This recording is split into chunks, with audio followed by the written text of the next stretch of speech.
Perbarui ilmu Islam kamu bersama Religion di tv1news.com dan TV1 Connect.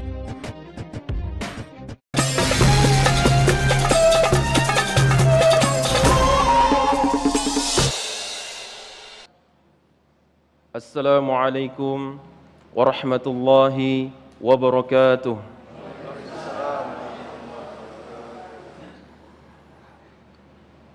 أعوذ بالله من الشيطان الرجيم.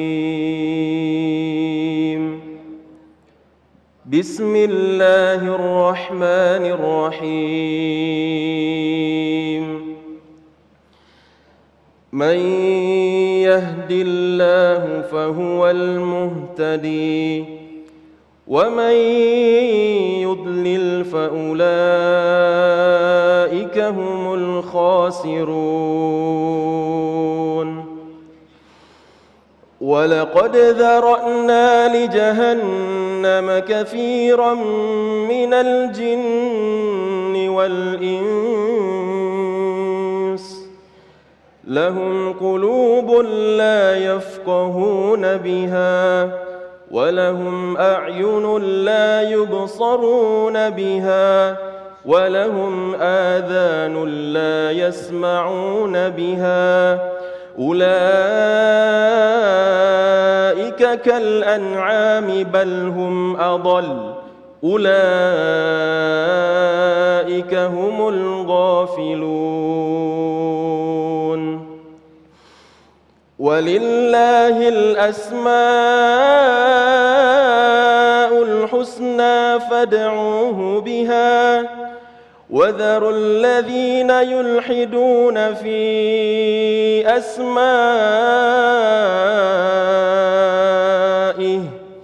سيجزون ما كانوا يعملون. وممن خلقنا أمة يهدون بالحق وبه يعدلون والذين كذبوا بآياتنا سنستدرجهم من حيث لا يعلمون وأملي لهم إن كيدي متين. أولم يتفكروا ما في صاحبهم من جنة إن هو إلا نذير مبين. صدق الله العظيم. Assalamualaikum warahmatullahi wabarakatuh. Assalamualaikum warahmatullahi wabarakatuh. Alhamdulillahirabbil alamin. Allahumma shalli ala sayyidina Muhammad wa ala ali sayyidina Muhammad. Bersyukur kita dipertemukan kembali dalam majelis ilmu Damai Nusaku dan alhamdulillah dalam kesempatan kali ini kita akan hadirkan guru-guru yang kita cintai, Kiai Haji Syarif Rahmat dan Ustadz Fahmi Salim, mengangkat tema yang sangat menarik sekali berkaitan dengan peran akal dalam mengendalikan hawa nafsu. Persiapkan pertanyaan-pertanyaan Anda dan segera kirimkan melalui Instagram di @damai_tv1 dengan hashtag akal. Inilah Damai Indonesiaku yang dipersembahkan oleh Sarung Wadimor, tentu sarung kita. Selamat mengikuti.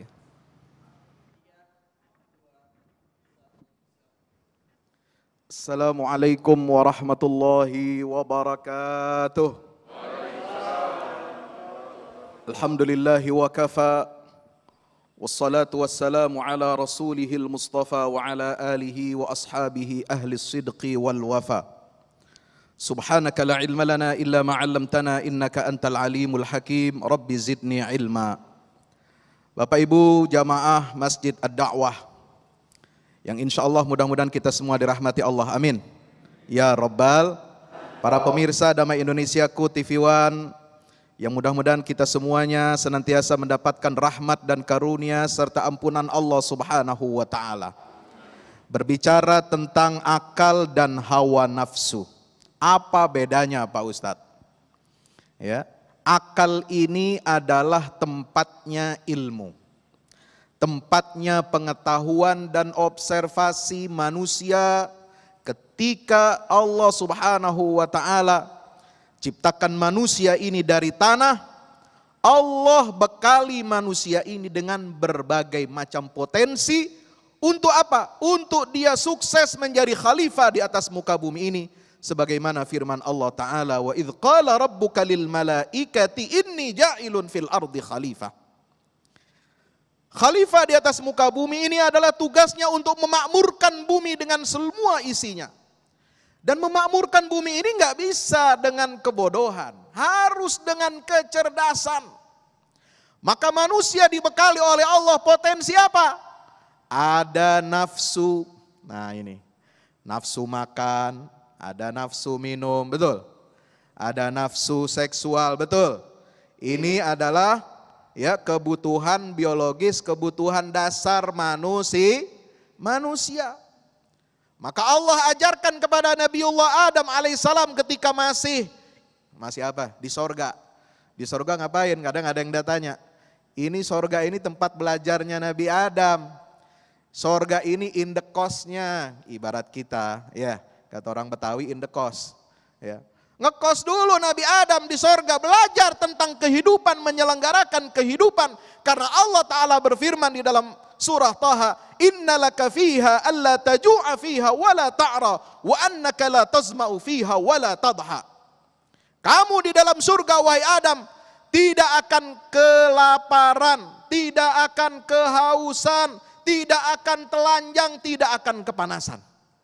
Masya Allah. Maka itu ini bekal manusia ini. Dibekali apa? Akal oleh Allah Subhanahu. Akal budi. Ada nafsu, ada akal. Kalau nafsu itu untuk memenuhi kebutuhan dasar manusia. Dan nafsu ini masih netral, Bapak Ibu sekalian dirahmati Allah. Ya. Dalam Quran itu ada 3 jenis nafsu, betul? Satu apa? Nafsul ammarah. Sebagaimana dalam surat Yusuf ayat 53. Yang kedua nafsul lawamah. Sebagaimana dalam surah Al-Qiyamah ayat 2. Yang ketiga nafsul mutmainnah. Jiwa yang tenang. Sebagaimana dalam surah Al-Fajr ayat 27. Nafsu itu masih netral. Yang enggak bagus kalau nafsu ditambah imbuhan kata hawa. Paham? Jadi apa? Hawa nafsu. Hawa nafsu ini yang jelek. Hawa nafsu ini yang merusak. Nafsunya sendiri tidak merusak. Tapi kalau sudah dimasuki oleh hawa, maka Al-Quran ini mengecam hawa nafsu. Na'udzubillah min zalik. Dalam surah Al-Furqan ayat 40 berapa? Ayat 48 Allah Ta'ala berfirman, afara'aita man ittakhadha ilahahu hawa. Ada orang yang menjadikan hawa nafsunya sebagai Tuhan. Nah ini bahaya. Kalau hawa nafsu sudah dijadikan Tuhan, diberhalakan. Nafsu kita makan, diberhalakan. Nah ini kalau udah masuk tingkatan hawa nafsu. Nafsu kita seksual dijadikan Tuhan. Nah ini bahaya. Kalau sekedar nafsu biologis biasa, itu masih oke. Tapi kalau sudah dipertuhankan, sudah diberhalakan, sudah memberhalakan dan mempertuhankan materi, nafsu biologis, maka manusia akan meluncur ke jurang kebinasaan. Na'udzubillah min zalik. Maka Allah Subhanahu wa ta'ala turunkan apa? Wahyu. Turunkan syariat. Untuk apa? Untuk mengendalikan hawa nafsu ini. Untuk membimbing manusia ini ke jalan yang benar, ke jalan yang lurus, yang diridhoi oleh Allah Subhanahu wa ta'ala. Insya Allah. Makan boleh enggak? Boleh, jadi kebutuhan. Tapi makan kalau kebanyakan, jadi apa? Penyakit. Minum boleh enggak? Boleh. Kalau dehidrasi malah bahaya, kurang minum. Tapi kalau kelebihan minum, bahaya. Berhubungan seksual boleh tidak? Boleh asal di tempat yang benar, yang disyariatkan oleh Allah Subhanahu wa ta'ala, yaitu dalam hubungan ikatan suami istri. Maka Al-Quran, wahyu dari Allah berupa syariat dari Allah Subhanahu wa taala ini untuk mengendalikan nafsu manusia ini supaya benar. Maka Allah Ta'ala berfirman, kulu washrabu wa la tusrifu. Makanlah, minumlah kalian dan jangan berlebih-lebihan. Berhubungan seksual boleh, yang enggak boleh kalau kepada tempat yang tidak dibenarkan oleh Allah Subhanahu wa taala di luar pernikahan. Ya, maka itu Allah Ta'ala berpesan apa? Ya, walladzina hum li furujihim hafizun illa ala azwajihim aw ma malakat aymanuhum fa innahum ghairu malumin faman ibtagha wara'a dzalika. Nah, kalau cari selain daripada istri, dari pernikahan, di luar pernikahan kita berhubungan seksual, itu yang dapat mencelakakan kita dan membinasakan kita. Maka kita tidak akan bisa menjadi khalifah yang baik di atas muka bumi ini. Maka Allah turunkan syariat. Allah bekali akal kepada manusia ini untuk apa? Ngerem. Maka Allah larang kita, haramkan kita untuk minum minuman keras. Supaya apa? Akal kita sehat.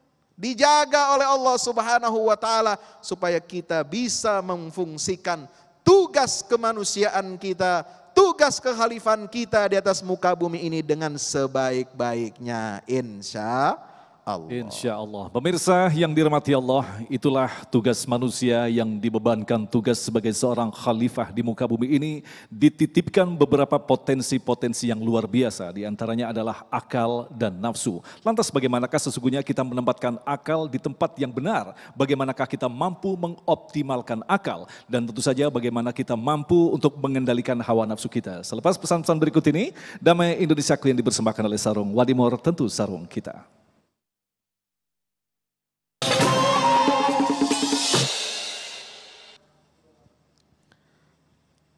Alhamdulillahirabbil alamin, kita bersyukur kehadirat Allah Subhanahu wa taala. Ya, hawa nafsu dalam Al-Qur'an itu memang perkara yang sangat dijauhi. Tidak pernah nabi atau rasul berlindung kepada Allah dari akal. Enggak. Tapi berlindung kepada Allah dari hawa nafsu. Ya. Makanya hawa nafsu ini harus kita hati-hati. Harus kita manage, harus kita kendalikan. Insya Allah. Kalau hawa nafsu tidak kita kendalikan, salah-salah kita jadi budaknya hawa nafsu. Dan kita jadi tersesat dari jalannya Allah Subhanahu wa ta'ala. Kalau kita lihat Al-Quran berbicara tentang hawa nafsu, misalnya dalam surat Al-A'raf ayat 176. Ya, walau syi'na la rafa'nahu biha walakinnahu akhlada ilal ardi wattaba'a hawah. Ya, orang yang mengikuti hawa nafsu itu jelek sekali digambarkan dalam Al-Quran seperti anjing. Gak usah diterusin dah. Ya. Surat Al-Kahfi ayat 28. Allah Ta'ala berfirman, wala tuti' man aghfalna qalbahu an dzikrina wattaba'a hawah. Jangan kamu taati orang yang telah kami lalaikan dirinya dari ingat kepada Allah dan mengikuti hawa nafsunya. Nah ini yang menyebabkan kehancuran manusia.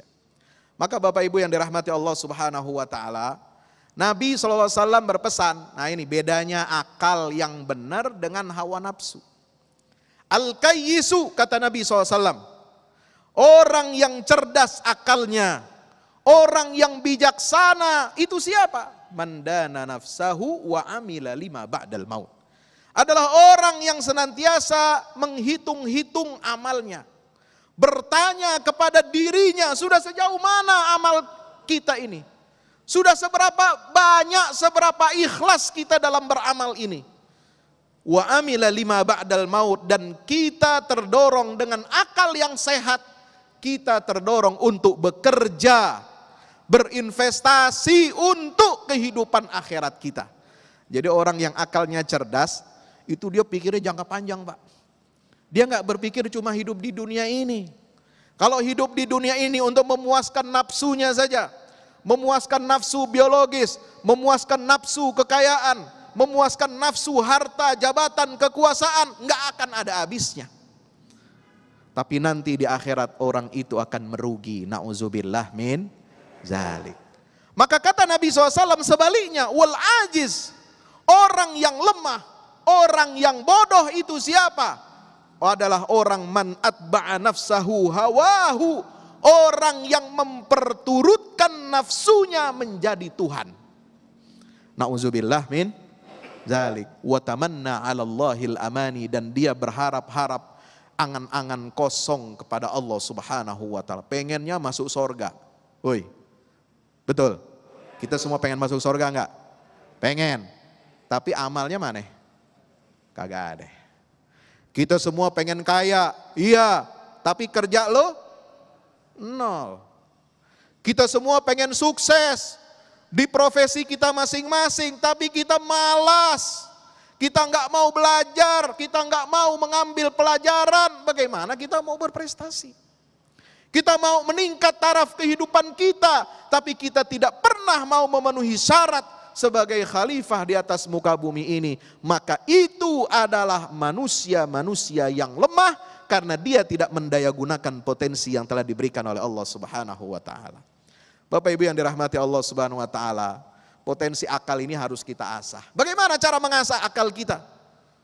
Supaya kita ini selamat di dunia dan di akhirat. Yang pertama adalah dengan mentafakuri alam semesta. Inna fi khalqis samawati wal ardi wa ikhtilafil laili wan nahar la ayatil liulil albab. Dengan mentafakuri penciptaan Allah di alam semesta, di dalam jiwa kita, wa fi anfusikum afala tubsirun. Jiwa kita ini harus kita tafakuri, pakai akal kita. Kita dibekali akal oleh Allah untuk melihat ke dalam diri kita, itu terdapat tanda-tanda kebesaran Allah Subhanahu wa taala. Melihat alam semesta. Sekarang ini fenomena pandemi global. Ayo kita belajar, manusia ini jangan mengulangi kesalahannya. Kenapa kita semua kena penularan penyakit yang sangat berbahaya ini? Satu, karena perilaku manusia yang jorok, yang kotor, yang makan minum tidak sesuai dengan fitrahnya manusia. Na'udzubillah min zalik. Dihukum oleh Allah Subhanahu wa taala. Banyak penyakit, banyak virus yang dapat menghancurkan kehidupan manusia, sehingga kita dapat merasakan akibatnya saat ini. Susah udah hampir setahun, ya susah, ekonomi susah, ini susah, mau bergerak susah, mau kemana-mana susah. Jamaah di masjid jadi kayak begini, ada perenggangan saf dan sebagainya. Maka itu kita harus daya gunakan akal kita ini. Tafakkur di alam semesta. Baca ayat-ayat Allah Subhanahu wa taala di alam semesta ini, agar apa? Agar kita menjadi orang-orang yang bijaksana, insya Allah. Daya gunakan asah akal, potensi akal kita ini dengan apa? Perbanyak zikir kepada Allah. Karena antara akal dan kalbu ini ada kedekatan, ada koneksi. Apa yang bisa menghubungkan akal dan kalbu kita, itu adalah zikir kepada Allah Subhanahu wa ta'ala. Maka lanjutan ayatnya dari apa?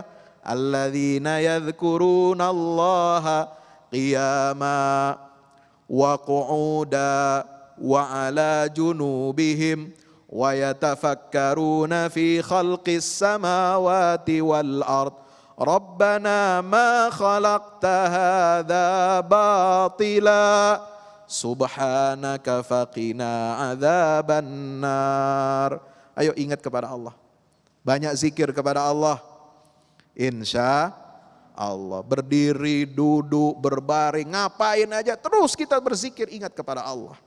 Merenungi ciptaan Allah Subhanahu wa taala. Karena kalau kita tidak gunakan, tidak kita daya gunakan potensi akal kita, kita akan mendapatkan siksa azab Allah di yaumil qiyamah. Sebagaimana firman di dalam surah Al-Mulk.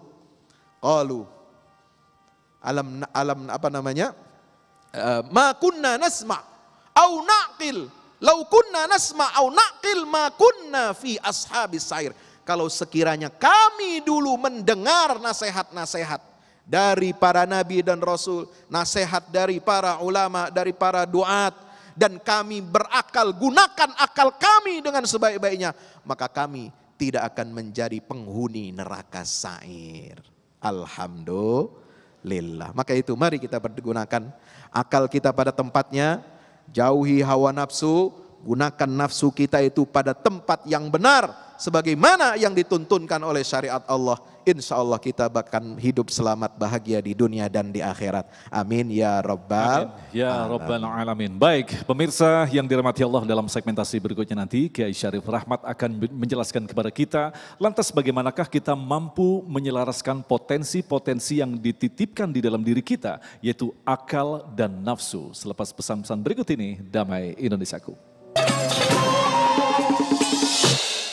Terima kasih pemirsa, dan masih bersama kami Damai Indonesiaku yang mengangkat tema berkaitan dengan peran akal dalam mengendalikan hawa nafsu. Dalam segmentasi berikut ini, Kiai Syarif akan menjelaskan kepada kita lantas bagaimanakah kedua kubu ini bisa saling menyelaraskan. Silakan Kiai. Assalamualaikum warahmatullahi wabarakatuh. Alhamdulillah, wassalatu wassalamu ala rasulillah wa ala alihi wa ashabihi wa man tabi'ahu wa wala amma ba'du. Segenap pengurus dan jamaah Masjid Ad-Da'wah yang dimuliakan Allah, para pemirsa TV One dimanapun Anda berada, sebelum saya melanjutkan sambutan saya pada siang hari ini, berkenan karena pada hari ini sekurangnya ada 3 hamba Allah yang mulia telah berpulang ke rahmatullah. Beliau adalah Raden Kiai Haji Abdullah Nahrawi, salah seorang cucu dari Pangeran Segeri. Yang kedua Habib Ja'far Al-Kaf di Kudus, dan ketiga Ibu Hajah Siti Khalilah binti Ayub, istri dari guru kita semua Kiai Haji Zainuddin MZ. Kita doakan mudah-mudahan mereka semua dimuliakan Allah. Ala hadiniyah Al-Fatihah.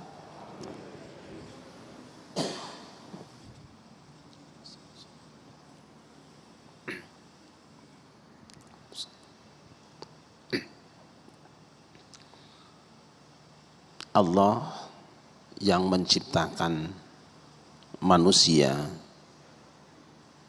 tentu lebih tahu tentang segala sesuatu yang ada dalam diri manusia. Dia yang paling tahu apa yang membuat baik manusia, dan dia yang paling tahu apa yang membuat celaka dan buruk manusia. Dia pula yang paling tahu bagaimana cara memperbaiki manusia. Sama seperti kendaraan, yang menentukan kendaraan ini minumannya bensin atau diesel dengan solar, itu tentu pabrik kendaraan. Oleh karena itu maka Allah Subhanahu wa ta'ala memberikan tuntunannya lengkap untuk dipergunakan oleh umat manusia. Tetapi anehnya kadang-kadang manusia lebih nurut kepada wahyu nafsunya. Jam 4:30 pagi, menurut Allah sebaiknya kita bangun sholat subuh. Tetapi hawa nafsu bilang lebih enak tidur. Dia tidak dengarkan panggilan Allah. As-sholatu khairum minan naum. Sholat lebih baik dari tidur. Malah dijawab tidur lebih enak dari sholat. Menurut ketentuan Allah, jika seorang laki-laki akan mencari istri, bukan melihat nasabnya, bukan melihat wajahnya, bukan melihat hartanya, lihatlah akhlaknya. Lihatlah agamanya. Fadfar bidzatid din. Tetapi hawa nafsu kita bilang, kalau cari perempuan yang cantik aja, soal agama nanti kamu bisa ngajarin dan lain sebagainya. Dan pada prakteknya manusia lebih banyak nurut kepada bisikan nafsunya, lebih milih istri cantik daripada istri beragama.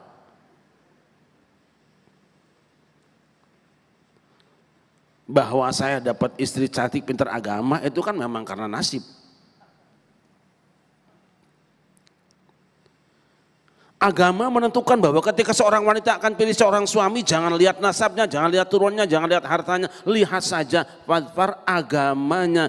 Idza atakum man tardawna dinahu wa khuluquhu fazawwiju illa taf'alu takun fitnatun fil ardi fa fasadun kabir. Jika telah datang seorang laki-laki datang ke rumahmu, agama dan akhlaknya baik, melamar perawanmu, cepat kawinkan ia, sebab jika tidak pasti akan terjadi banyak fitnah dan kerusakan. Kata agama, ibu ketika akan milih menentu, lihat laki-laki yang baik agama dan akhlaknya. Tapi hawa nafsu bilang yang penting mah duit. Nah, buktinya mana? Yang benar pasti agama, bukan hawa nafsu.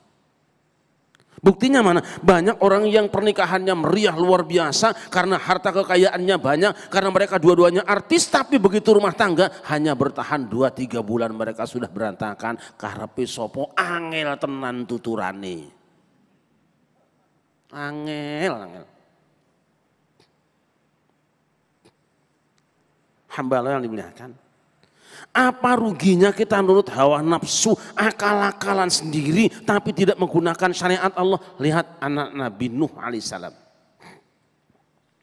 Wa hiya tajri bihim fi mawjin kal jibali wa nada Nuhun ibnahu wa kana fi ma'zili ya bunayya arkam ma'ana wa la takum ma'al kafirin.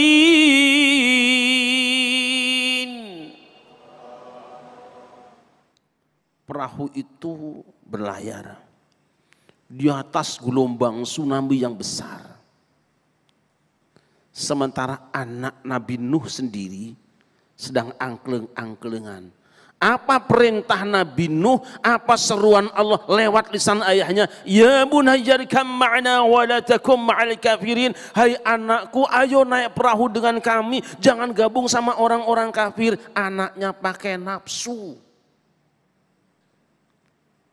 Kalau nafsu sudah berbicara, realitas akan dilawan. Apa katanya? Sa'awi ila jabali ya'simuni minal ma'. Ayah, jalan kamu terus. Aku akan berlindung di puncak gunung yang tinggi. Pasti aku aman dari air. La asimal yauma min amrillahi illa man rahim. Nah, tidak ada yang bisa melindungi kamu dari putusan Allah kecuali yang Dia rahmati. Nurut anjeun ka aing, melu kowe karo nyong. Nurut kamu ke aku. Sebab yang aku katakan ini perintah Allah, bukan hawa nafsu. Jangan lawan hawa nafsu. Akhirnya apa? Wahala bainahumal mawju fakana minal mughraqin. Antara ayah dan anaknya akhirnya dipisahkan oleh gelombang tinggi dan sang anak termasuk orang yang tenggelam. Kenapa? Tidak nurut kepada ayat Allah tapi nurut hawa nafsu. Angel tenan tuturane. Baik Kiai, insya Allah kita akan lanjutkan dalam segmentasi selanjutnya dan alhamdulillah terjawab sudah. Lantas bagaimanakah sesungguhnya kita harus menempatkan akal dan nafsu? Ternyata kita tempatkan pada petunjuk Allah. Itulah yang disebut dengan keselamatan dari akal dan nafsu. Dan sekali lagi, bagi Anda yang ingin mengajukan pertanyaan berkaitan tema kita, kami persilakan Anda sekarang juga untuk mengirimkan pertanyaan melalui Instagram di @dame_tv1 dengan hashtag akal.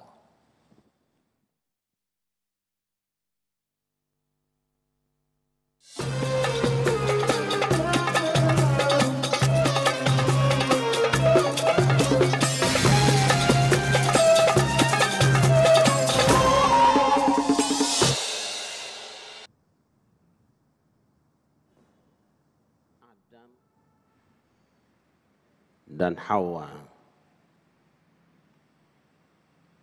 pengantin baru, rumah tangganya bahagia, kebunnya luas, rumahnya megah, sandangannya mewah, rizkinya mambrah-mambrah, gemah ripah loh jinawi, ayam tentrem kertora harjo, lubak libuk loba lebokeun, bruk di juru brok di pantau ngalayah di tengah imah, penak tenan. Lain dengan anak kita, begitu kawin langsung jadi kontraktor ngontrak. Umahe mrebes mili, sekong dhuwur mrebes ngisor mili. Pesan Allah apa? Dua. Singkatnya dua. Jangan ikuti hawa nafsumu dengan mengkonsumsi yang bukan hakmu. Jangan ikuti karepmu, kalau itu bukan hakmu jangan diambil. Sebab kalau kamu ambil, urusannya KPK. Yang kedua, ngati-hati bergaul kowe. Ini dia. Tapi setan memang pinter. Maklum umurnya lebih senior, ibadahnya lebih banyak, gampang dipercaya. Tergoda Adam oleh setan, terusir dari dalam surga. Kenapa? Karena Adam tidak bertanya kepada orang pinter. Kata para ulama, enggak nih Adam ketika digoda oleh setan, dia ingat pakai akalnya. Dia bertanya kepada malaikat Jibril dan malaikat yang lain, selamat dia. Dia merasa cukup dengan bisikan hati dia dewe karena kampanye yang meyakinkan. Konon yang pertama tergoda tuh istrinya. Karena perempuan tuh biasa gampang percayaan sama sales.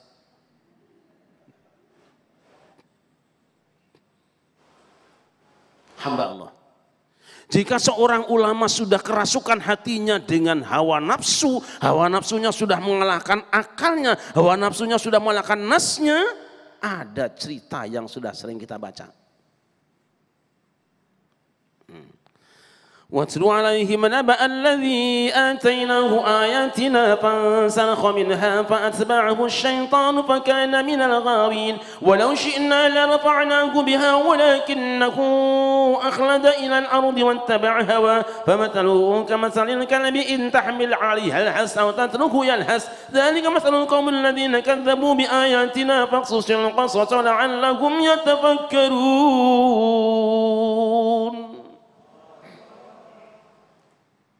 Kamu bacakan Muhammad kepada sahabat-sahabatmu itu cerita tentang orang yang telah kami beri ayat-ayat kami, hafal kitab suci, ayatnya hebat, hadisnya ngencering, fikihnya ngelotok, tauhidnya kenceng mantep.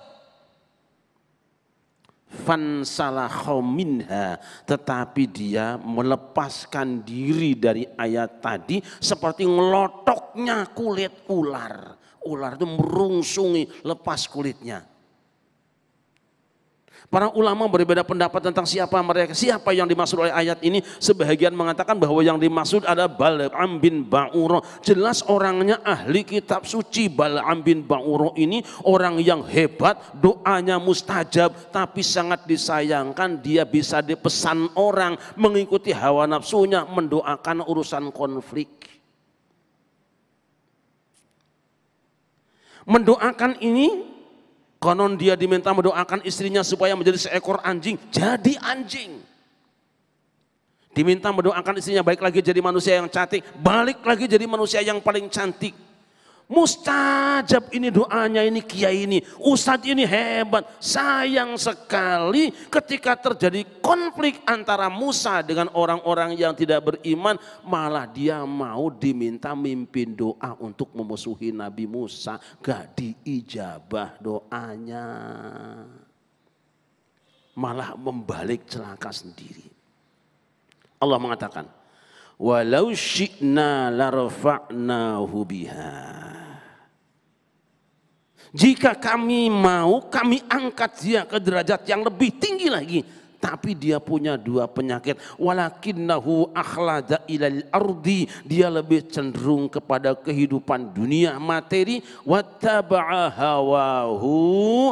Dan mengikuti hawa nafsunya. Enggak guna kepinterannya. Enggak terpakai ilmunya. Enggak manfaat ayat dan hadisnya. Kalau ulama sudah tergoda, dikendalikan oleh hawa nafsunya, dia sama dengan orang yang tidak tahu apa-apa. Masya Allah. Lalu famasaluhu kamasalil kalbi in tahmil alaihi yalhas au tatrukhu yalhas. Perumpamaan ulama seperti ini seperti anjing.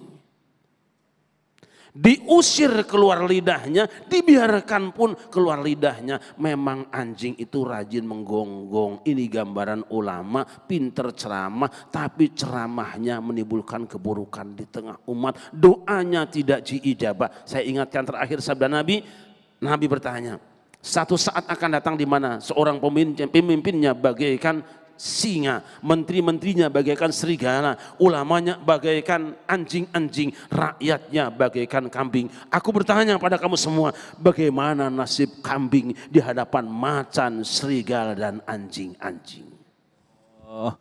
Baik pemirsa yang dirahmati Allah, insya Allah nanti di segmen yang kelima dan keenam kita akan segera menjawab pertanyaan-pertanyaan Anda. Insya Allah akan melengkapi tema bahasan kita berkaitan dengan akal dan nafsu. Tetaplah bersama kami, Damai Indonesiaku.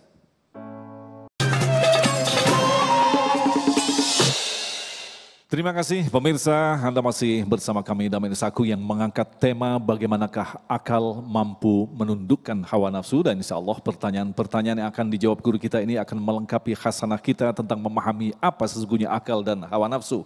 Baik, pertanyaan pertama insya Allah akan dijawab oleh Ustadz Fahmi dari virtual. Baik, silakan.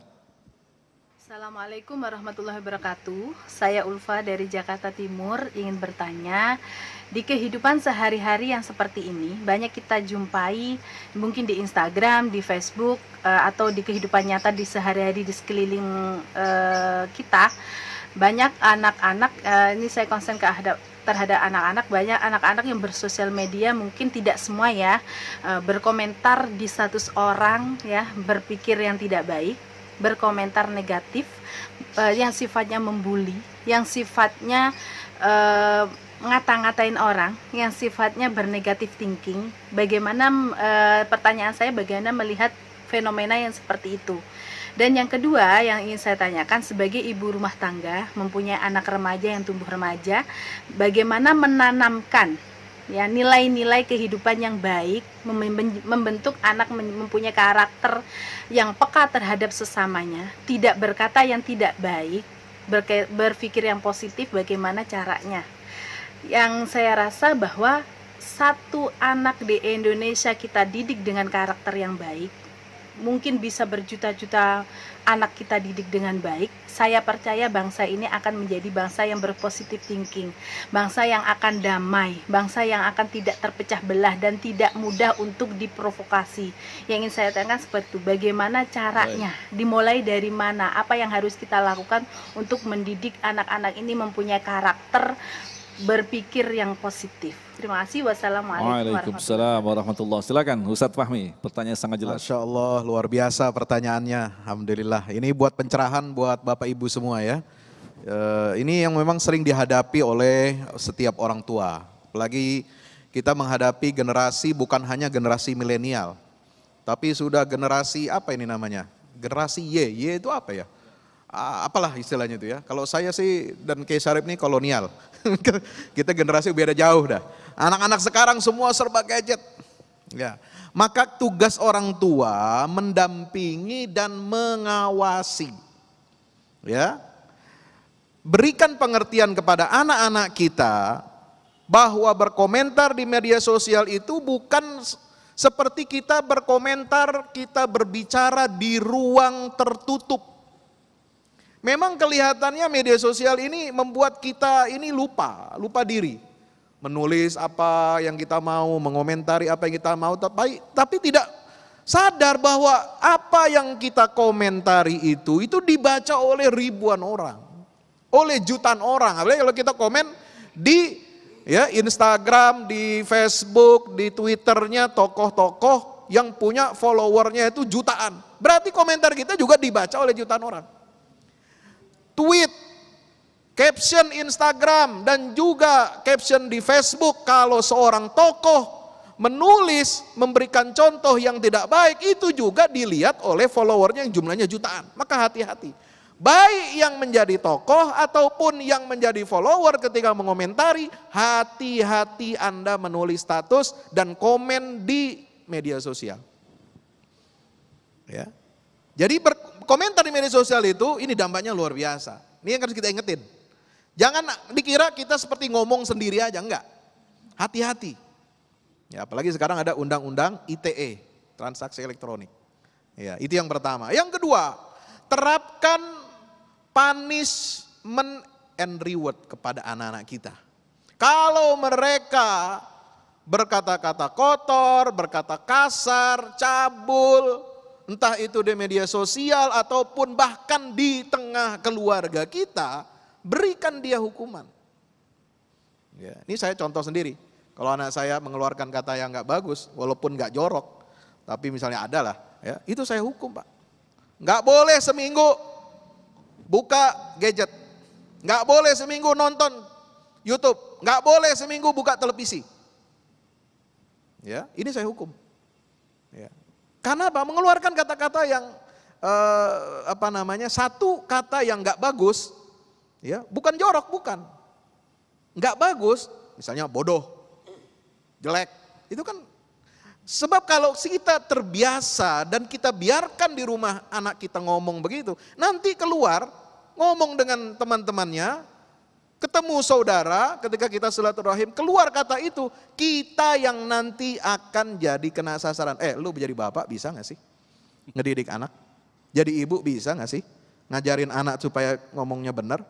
Nah ini, jadi harus kita berikan punishment, hukuman yang mendidik. Sebaliknya kalau anak kita berprestasi, berbuat baik, ya, akhlak adabnya bagus, kita beri reward, kita beri apa? Hadiah, kita berikan dia pujian, dia berikan apresiasi. Itu insya Allah mudah-mudahan. Karena dari keluarga inilah dasar akan terbentuk adab masyarakat yang baik, insya Allah. Baik, terima kasih Ustadz Kiai Sarif.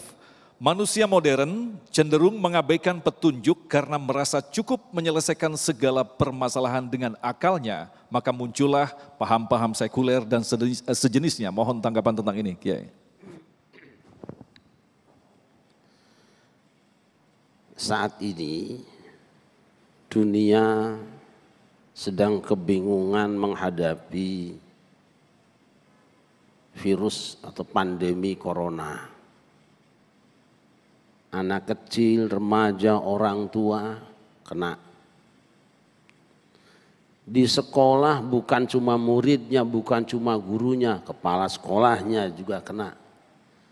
Di pesantren bukan cuma santrinya, ustadznya, kiainya juga kena.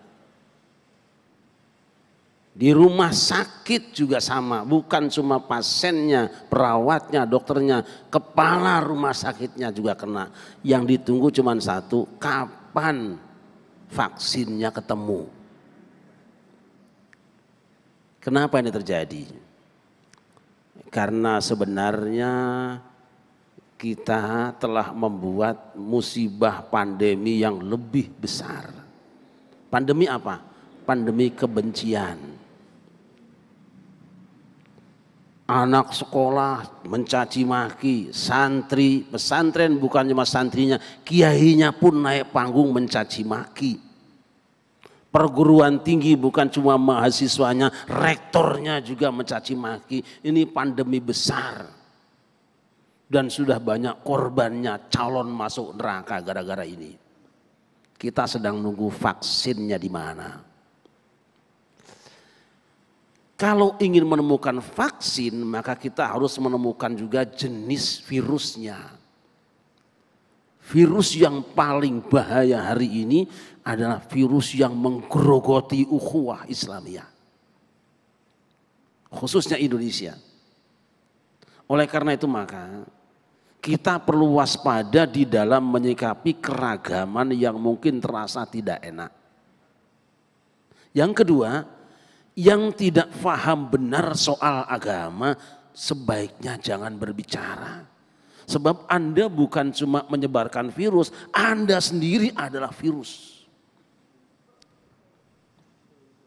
Banyak orang yang sekarang bicara agama pakai ini.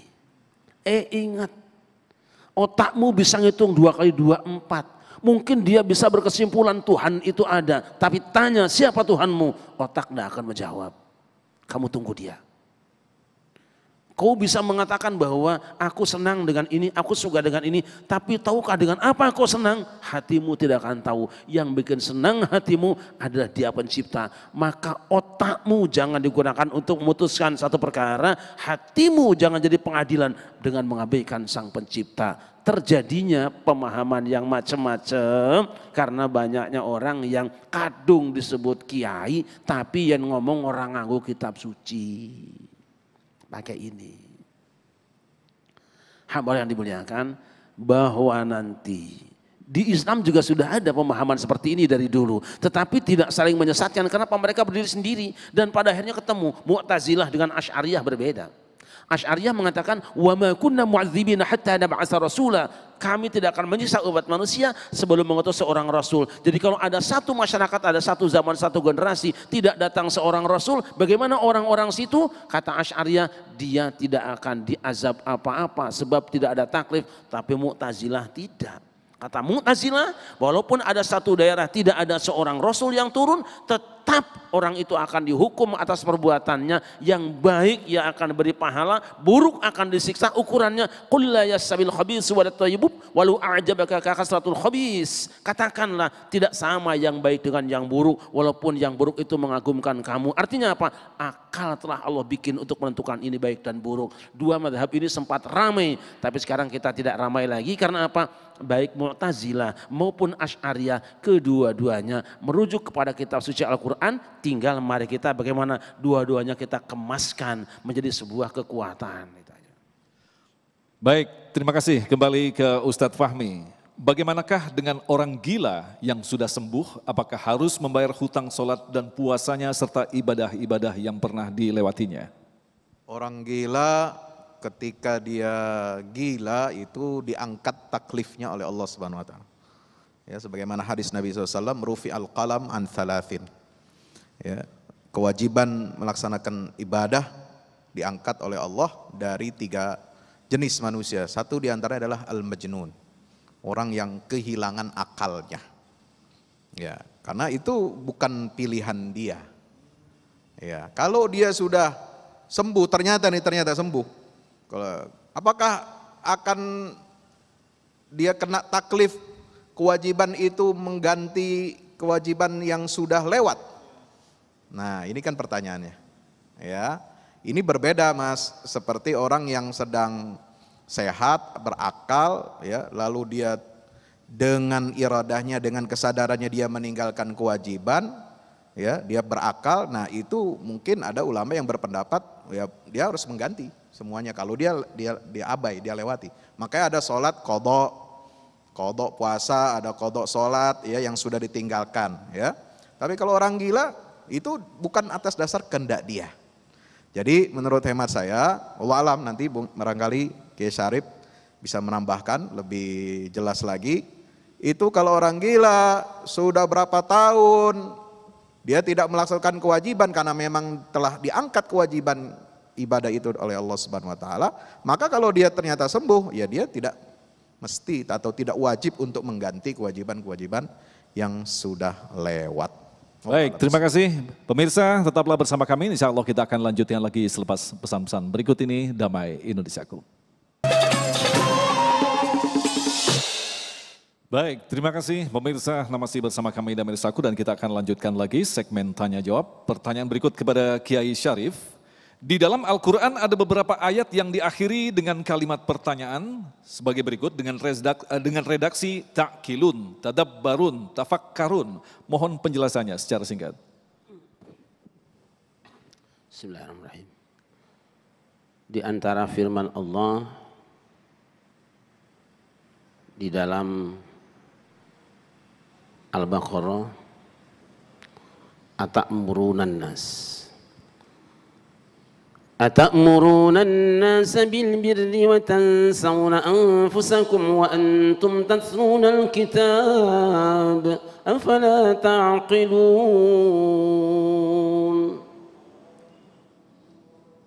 Hai kamu para ulama Yahudi, adakah kamu sekalian menganjurkan manusia untuk melakukan kebaikan, sedangkan kamu sendiri lupa diri. Sementara kamu adalah orang-orang yang membaca Alkitab. Apa kamu tidak pakai pikiranmu? Afala taqilun? Itu nanti ada terjemahnya, apakah kamu tidak punya akal? Atau apakah kamu tidak kerja akalnya? Apa kamu tidak mikir? Ini adalah i'tibar. Bahwa ketika orang ingin melakukan kebaikan, ada kebaikan diberikan kepada orang lain, jika itu baik, pasti dia lebih dahulu menyantapnya. Saya tidak akan mengatakan di sebuah acara bahwa white coffee ini enak, kecuali saya pasti sudah mengkonsumsi lebih dahulu. Walaupun sedikit menyesal karena hari ini tidak ada di sini. Tentu itu bukan kesalahan saya. Otak saya tidak normal. Kalau berani bilang minumlah luwak white coffee, saya sendiri tidak minum. Tetapi saya tidak akan dipersalahkan jika tidak minum kalau memang tidak disediakan. Saya bukan minta ngasih tahu. Jadi ketika orang menganjurkan kebaikan kepada orang lain, dia sendiri tidak melakukannya, dia seperti orang tidak punya otak, nggak mikir. Lu katanya enak, kamu kok nggak bikin? Kamu kok tidak melakukannya? Orang suruh melakukan kebajikan, kamu tidak. Kalau yatafakkarun biasanya, wa yatafakkaruna fi khalqis samawati wal ard, menggunakan otak dengan analisa berulang-ulang terus-menerus secara kontinu sehingga mendapatkan satu kesimpulan. Oleh karena itu di dalam ayat ini dikatakan yatafakkarun itu fi khalqis samawati wal ard berhubungan dengan la ayatil liulil albab, bukti adanya Allah adalah dengan cara terus-menerus orang menggunakan akalnya, bahwa Tuhan itu pada akhirnya menurut analisa dalam akalnya Tuhan pasti ada. Itu terus-menerus menggunakan akal. Wallahu a'lam bishawab. Baik, terima kasih. Berikutnya Ustadz Fahmi, ini pertanyaan ringan. Tadi pertanyaan terlalu berat-berat begitu Ustadz. Apakah dalam hal memilih jodoh harus banyak berhitung dengan akal? Sebab saya sering gagal karena terlalu banyak pertimbangan. Susah ini kayak dapatnya Ustaz. Mungkin bukan karena banyak pertimbangan, tapi lebih banyak mengedepankan emosi. Mengedepankan hawa nafsu. Banyak orang gagal dalam pernikahan karena awalnya mungkin ya pernikahan itu kan kelihatannya enak.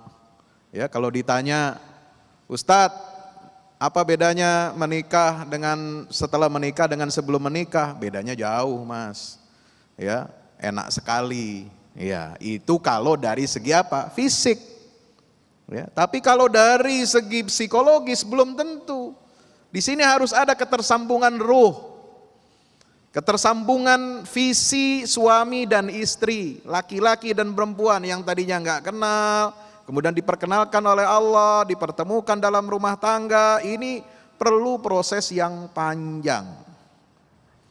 Ada yang mengedepankan emosinya, hawa nafsunya, hartanya dulu yang dicari, kecantikannya dulu yang jadi pilihan pertama, keturunannya dulu. Makanya Rasulullah mengatakan kan, fasfar bidzatid din taribat yadak. Orang yang berakal, akalnya bagus, akalnya sehat, dia bakal milih agamanya dulu.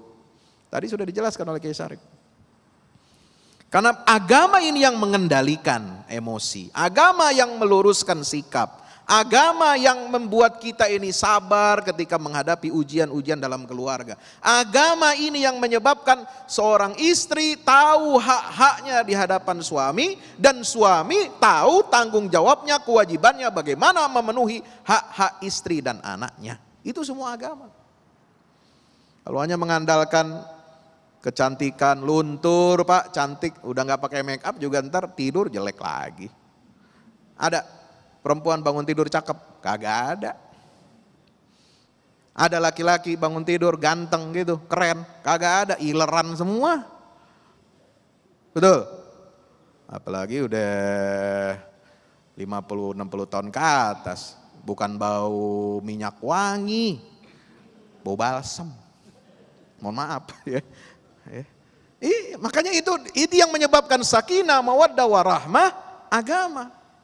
Nah ini kadang-kadang kita gagal seperti tadi yang ditanyakan itu karena apa? Mendahulukan emosi daripada akal sehat.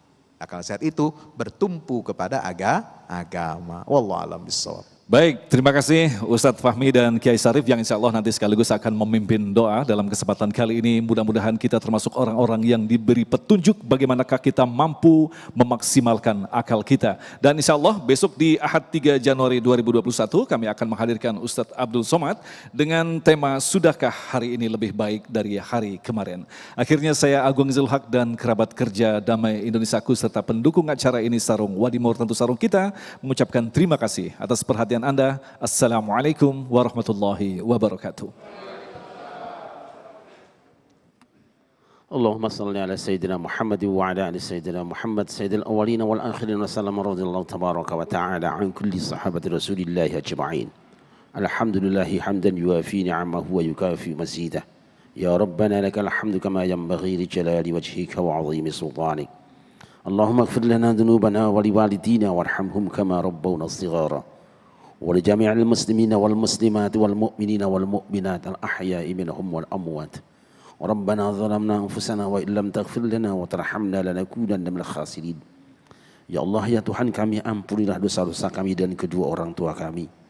Sayangilah mereka sebagaimana mereka telah merawat kami pada waktu kecil. Akan halnya mereka yang masih hidup, ya Allah berikan kekuatan kesabaran pada kami untuk senantiasa membahagiakan dan melayani mereka. Sedangkan mereka yang telah Kau ambil, ya Allah berikan kesadaran pada kami untuk senantiasa membawa mereka dalam doa-doa. Ya Allah, rukunkanlah hati orang-orang yang beriman dan persatukanlah mereka dalam kebenaran, wahai Tuhan seluruh sekalian alam. Rabbana taqabbal minna innaka antas samiul alim. Rabbana waj'alna muslimina ka dzurriyyatina ummatan muslimatan lak. Wa arina manasikana wa tub 'alaina innaka antat tawwabur rahim. Rabbana wa taqabbal du'ai rabbana ighfir li wa liwalidayya wa lil mu'minina yawma yaqumul hisab. ربنا آتنا في الدنيا حسنة وفي الآخرة حسنة وقنا عذاب النار وصلى الله على سيدنا محمد وعلى آله وصحبه وبارك وسلم بفضل سبحان ربك رب العزة عما يصفون وسلام على المرسلين والحمد لله رب العالمين يا ربي بالمصطفى.